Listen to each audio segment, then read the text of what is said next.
kitab hadis-hadis ahad, bab hadis tentang keharusan menerima berita orang yang benar dalam bab azan, sembahyang, puasa dan fardu-fardu yang lain dan hukum hakam yang lain.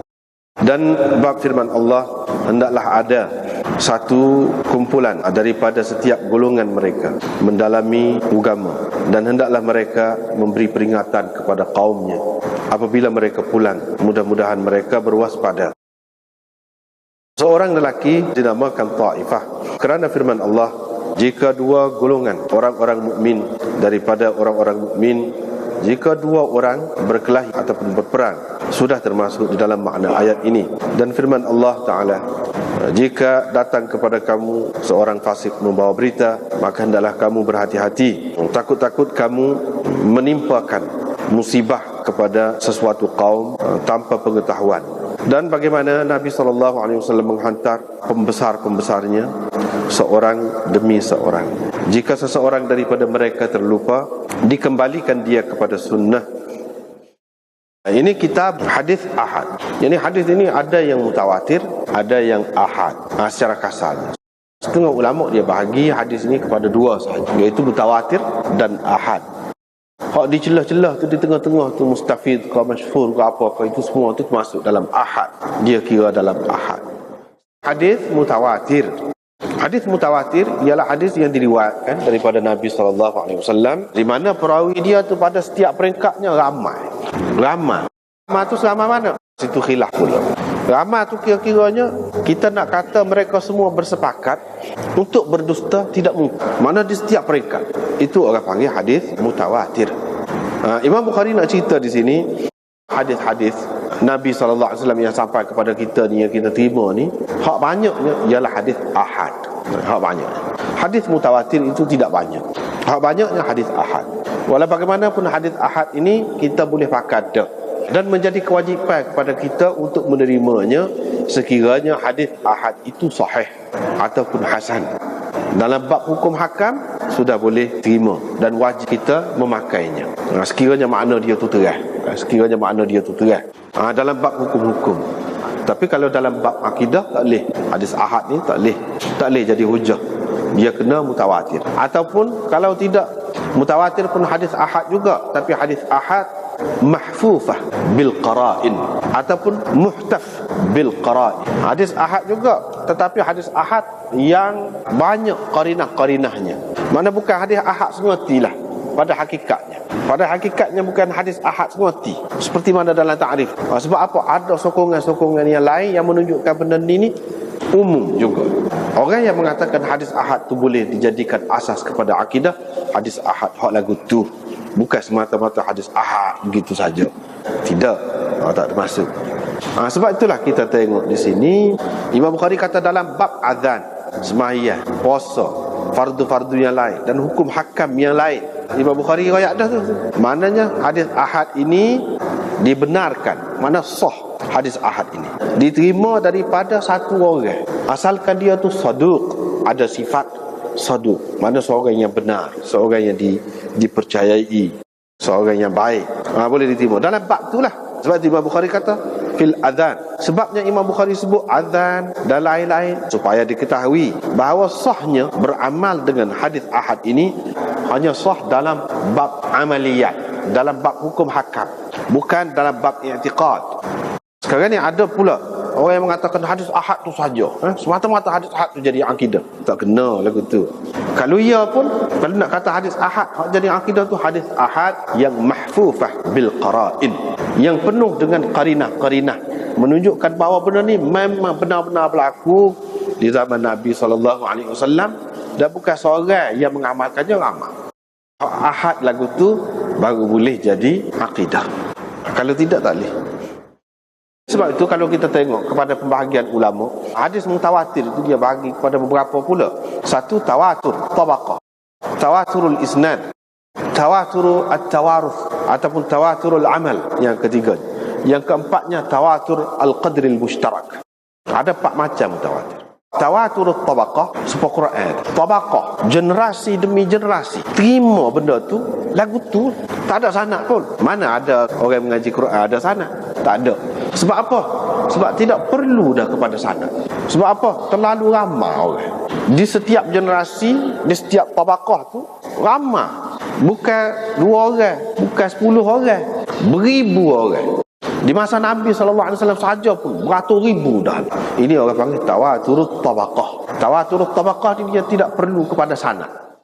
Yang kedua, tawaturul isnad. Mutawatir, sesuatu cerita tu berdasarkan sanad. Jadi kita tengok sanad dia tu banyak. Setengah ulama kata nak jadi hadis mutawatir ini kena 80 orang. Setiap mereka. Setengah kata kena 50 orang. Setengah kata 10 orang. Ada lagi kata kurang lagi daripada tu. Tetapi kebanyakan ulama ambil sekurang-kurangnya 10 orang. Tawaturul isnad orang panggil. Dia ada sanadnya. Seperti man kadzaba alayya muta'ammidan falyatabawwa maq'adahu minan nar. Itu hadis mutawatir. Tawatur isnadi. Yang ketiganya tawatur tawarus ataupun tawaturul amal. Dari segi sanad tak banyak, tak sebanyak mana. Tapi dari segi amalan, orang duduk amal belaka lagu. Dari segi sanad ada sahih tu. Tapi tidaklah sampai ke peringkat mutawatir dari segi sanad. Tapi dari segi amalnya memang sampai ke peringkat mutawatir. Tidak ada seorang ulama membantah benda tu. Bahkan mereka terima benda ni ada. Misalnya khitan di kalangan kita. Itu tawatur amal. Dari segi sanadnya tidak mutawatir. Maka dia jadi hadis ahad juga. Ini hadis ahad, lagu ni ahad dari segi sanadnya. Tapi dari segi amalan, ni qarinah ni. Qarinah ni, hak luaran. Dari segi amalan, apa yang diwaris turun-temurun, hak ni adalah mutawatir. Ini orang panggil tawatur amal. Tawaturul tawarus, seperti azan. Banyak lagi lah hak lain-lain. Tidak sampai kepada peringkat mutawatir dari segi sanad, tetapi dari segi amalnya mutawatir. Kalau hadis ahad hak lagu ni dah berkait dengan akidah, dia boleh jadi akidah lah. Sebab ada sokongan luaran tu. Ada sokongan daripada tawatur amal misalnya. Jadi kita hak amal saat ni, hak diwarisi saat ni, hak orang panggil tawatur, yang diterima tu bukan macam amalan-amalan tertentu. Misalnya kita kata buat maulud ramai-ramai seperti berlaku dalam masyarakat kita, ataupun tunggu kubur. Tu ada juga amalnya. Tapi bukan di semua tempat. Satu tempat saja. Bukan semua ulama terima. Ada yang mempertikaikan dengan kuat sekali. Itu tak termasuk. Hak maksud ni tak ada siapa pun nafi. Misalnya khitan, azan, siapa dia nafi? Tu tak ada siapa dia nafi. Dan lain-lain lagi lah. Hak semua orang Islam, umat Islam, ulama Islam terima dalam dunia. Tapi dari segi sanad dia tidak mutawatir. Cuma dari segi amal dia mutawatir. Itu orang panggil tawatur amal. Satu lagi tawatur al-qadril mushtarak. Tawatur al-qadril mushtarak maknanya hadis dari segi lafaz dia tidak mutawatir. Dari segi lafaz dia tidak mutawatir, tapi dari segi makna dia tu mutawatir. Lafaz, satu lafaz lagu ni ramai orang situ. Lagu tu berlaku. Misalnya Dajjal. Dalam Quran tak ada.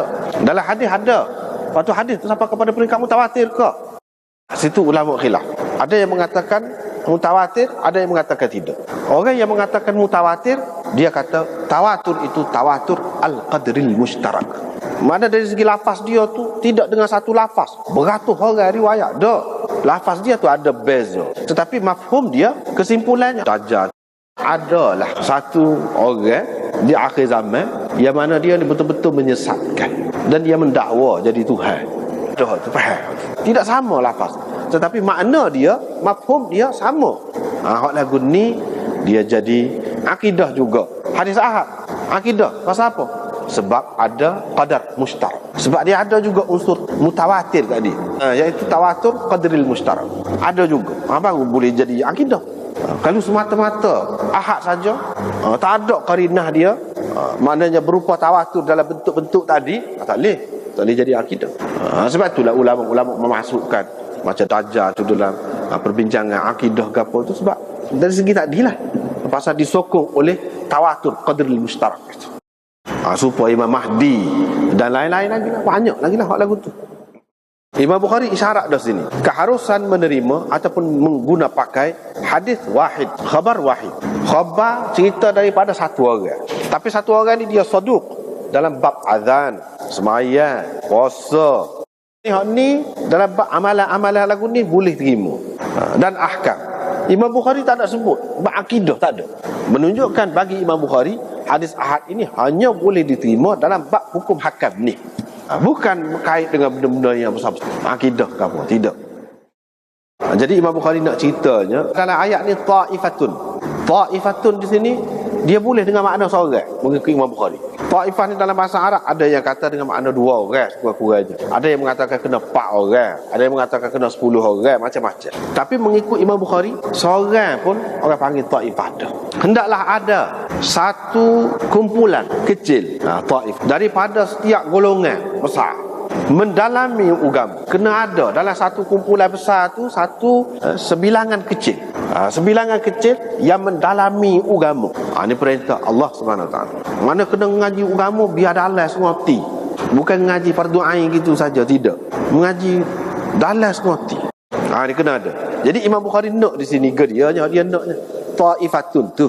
Jadi sekurang-kurangnya dalam satu kumpulan satu orang pun tak apa dah, termasuk dah dalam ta'ifatun. Padahal kalau orang pun tak ada, dosa. Sebab apa? Mendalami ilmu agama ni adalah fardu kifayah. Mana kalau tak ada seorang abuk dalam ilmu agama ni, jadi Imam Bukhari faham ta'ifatun ni mana sekurang-kurangnya seorang. Sekurang-kurangnya seorang. Kalau lebih lagi daripada seorang, kau boleh. Lepas tu Imam Bukhari kata, satu orang sudah dipanggil ta'ifah dah. Dia nak ayat. Maknanya kalau dalam satu kumpulan besar tu seorang pun belajar agama dengan mendalam, sudah lepas dah. Tak berdosa lah. Orang kampung tu misalnya kita kata.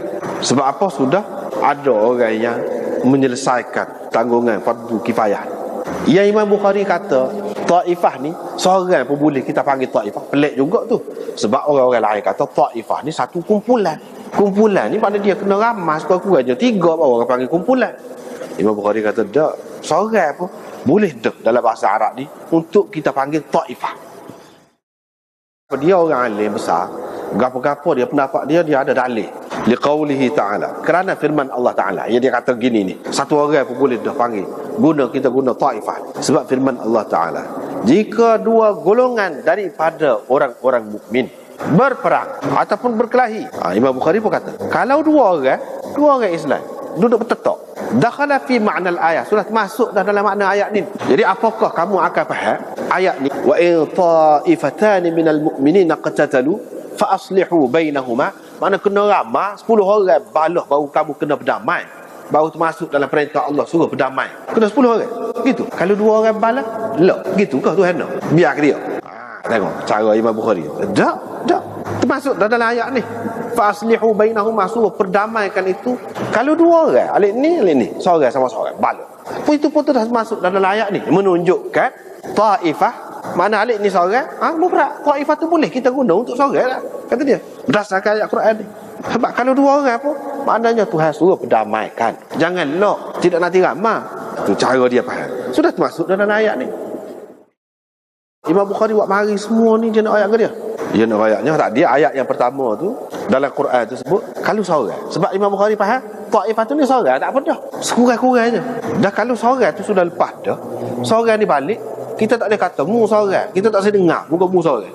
Orang cerita agama ni. Imam Bukhari nak ayatnya dah seorang pergi belajar, seorang balik, orang lain kena pakar hak dia. Itu menunjukkan bahawa khabar wahid ni kena pakar. Cerita satu orang pun kena pakar dalam bab agama. Tidak nanti ramai. Itu buktinya. Sebab Tuhan suruh pergi belajar. Suruh belajar tu seorang. Lepas tu kalau dia balik, suruh dengar pula. Suruh dengar. Menunjukkan seorang pun boleh kita pakai dah dalam bab agama. Dalilnya ni. Ini menunjukkan khabar wahid ataupun hadis ahad ini boleh dipakai. Berdasarkan Quran sendiri. Quran sendiri kata, jika fasiqun, satu orang fasik bawa berita kepada kamu, maka kamu kena selidik. Kamu kena jelas molek. Jangan hukum gapo-gapo lagi kalau dengar cerita dia ayat. Tuhan kata sini, hak suruh selidik, suruh gapo ni, suruh bahas, suruh soal jawab ni, kalau fasik. Kalau hak tidak fasik, jika satu orang fasik. Tapi kalau jika orang tu tidak fasik, tapi dia seorang, tak ada suruh selidik lagi. Hak suruh selidik ni, gapo ni kalau fasik. Satu orang. Tapi kalau hak tidak fasik, tak perlu selidik. Dia ayat tu, kita boleh pakai dah. Kita boleh pakai dah. Hak tu Imam Bukhari naknya. Sebab orang fasik ni kita tak boleh nak pegang. Boleh jadi dia bawa benda hak tak betul. Tapi kalau orang amanah, orang tu cukup syarat dia, walaupun dia seorang pun, kita boleh pegang dengan dia. Kita boleh pegang sebab dia orang takut pada Tuhan. Orang yang tahu lepas mati dia ni dihitung. Maka dengan sebab itu kita boleh percaya kepada dia. Dan bagaimana Nabi SAW hantar pembesar-pembesar dia seorang lepas seorang. Dia hantar hak besar seorang. Jadi sahabat hak seorang ni pergi sana, dia royak hak Nabi SAW royak lah. Orang lain kena pakai. Menunjukkan bahawa hadis ahad ini boleh dipakai. Kalau tidak, apa Nabi SAW hantar seorang lepas seorang? Kalau perlu ramal lah. Bab agama ni kena ramal. Nak royak apa-apa perkara ni kena ramal.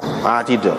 Ini banyak peristiwa-peristiwa kita tengok menunjukkan bahawa dalam bab agama ni seorang pun sudah memadai dah, asalkan dia tu seorang yang cukup syarat. Itu hak maksud Imam Bukhari ni. Jadi nak ayatnya khabar wahid itu sah dan boleh diterima. Sebab apa? Sekarang ni ada, sampai dulu pun ada orang pertikai pokok anti hadis ni, yang pertikai hadis ahad kita nak pakai lagu mana. Hadis ahad ni boleh jadi betul, boleh jadi tak betul. Muka seorang boleh jadi dia salah, boleh jadi dia silap, kita nak pakai lagu mana. Dia kata jadi kita tak boleh pakai. Dia nak mutawatir. Jadi mutawatir sikit tak ada mana lah. Jadi untuk orang seperti ni dia kena faham hak ni. Kalau kita faham hak ni, tak timbul masalah lah. Sebab berapa banyak hadis itu hadis ahad tetapi disokong oleh benda-benda lain tadi, dia jadi kuat juga. Tidak ahad semata-mata ahad tu tidak. Nabi SAW hantar lepas seorang tu, jika seorang daripada mereka tu lupa, akan dikembalikan dia kepada sunnah. Apa dia iringkan dengan hak lain tu, supaya maknanya keadaan tu jadi molek semua. Takut-takut yang pertama tu terlupa, yang kedua boleh betul. Sebab itu dia tukar-tukar tu.